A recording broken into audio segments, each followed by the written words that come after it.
காலையில ஏற்றாங்கம்மா மரம்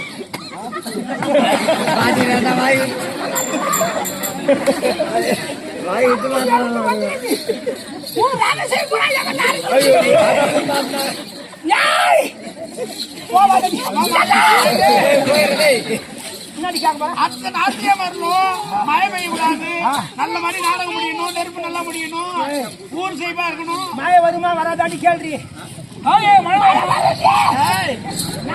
வருஷத்துக்கு பிசு பிசு பிசுன்னு சரிம்மா, தொழிலாம் நல்லா நடக்குமா? அறியா போண்டா. ஆமா, எந்த கஷ்டம் இருக்காது. கம்பெனில நிர்வாகிக்கிறானா? ஆமா. ஏமா அவன் நல்லவா, அவனை பத்தி பேசவே கூடாது.